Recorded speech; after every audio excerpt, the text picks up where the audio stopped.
మన గ్రూప్ 3లో ఒక క్వశ్చన్ వచ్చింది. అది భారత రాజ్యాంగానికి సంబంధించింది కాబట్టి దాన్ని వివరించే ప్రయత్నం చేస్తాను. ఇక్కడ 64th క్వశ్చన్, ఇది పేపర్ 2ది. ఏమిచ్చిండు ఇక్కడ అని అంటే, క్రింది రాజ్యాంగ సవరణలను వాటికి సంబంధించిన అంశాలతో జతపరచండి అని ఇచ్చిండు. ఒకవైపు ఏమో సవరణలు ఉన్నాయి, ఇంకోవైపు ఏమో అంశాలు ఉన్నాయి. ఇక్కడ సవరణల్లో మనకు ఎన్ని ఇచ్చిండు, ఇక్కడ ABCD అని 4 ఇచ్చిండు. అంశాలు మాత్రం 5 ఇచ్చిండు, రోమన్ నెంబర్లో ఇచ్చిండు.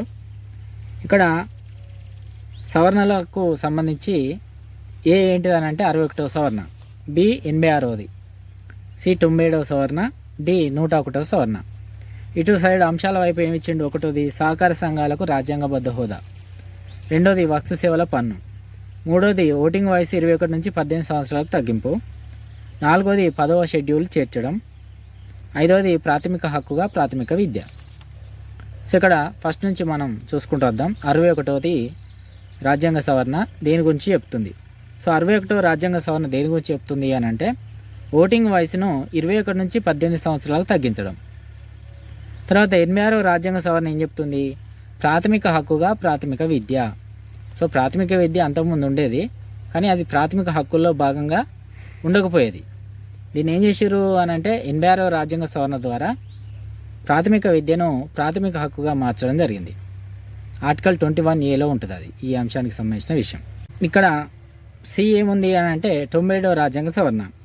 97వ రాజ్యాంగ సవరణ దేనికి సంబంధించింది అని అంటే, సహకార సంఘాలకు రాజ్యాంగబద్ధ హోదా అనేటువంటి అంశానికి సంబంధించింది. కాబట్టి సికు కరెక్ట్ ఏంటిదని అంటే, అక్కడ ఒకటోది సహకార సంఘాలకు రాజ్యాంగబద్ధ హోదా. ఇక లాస్ట్ది D 101వ రాజ్యాంగ సవరణ దేనికి సంబంధించింది అన్నట్టు. ఇక్కడ 2 ఆప్షన్స్ ఉన్నాయి మనకు, వస్తు సేవల పన్ను ఒకటి, 10వ షెడ్యూల్ చేర్చడం. ఇక్కడ మనకు కరెక్ట్ ఆప్షన్ ఏంటిదనంటే వస్తు సేవల పన్ను, అంటే గూడ్ సర్వీస్ ట్యాక్స్ అన్నట్టు. సో ఇక్కడ మనకు ఇచ్చిన వాటిలో మళ్ళా కింద 4 ఆప్షన్స్ ఇచ్చిండు. ఆప్షన్ 1, 2, 3, 4. ఈ ఆప్షన్ 1, 2, 3 ఇవన్నీ మనకి ఎందుకు కానీ 3 కరెక్ట్, 3 అనేది కరెక్ట్, 3 అనేది కరెక్ట్. కాబట్టి 3 మెన్షన్ చేసిన వాళ్ళకు ఖచ్చితంగా ఒక మార్క్ వస్తుంది.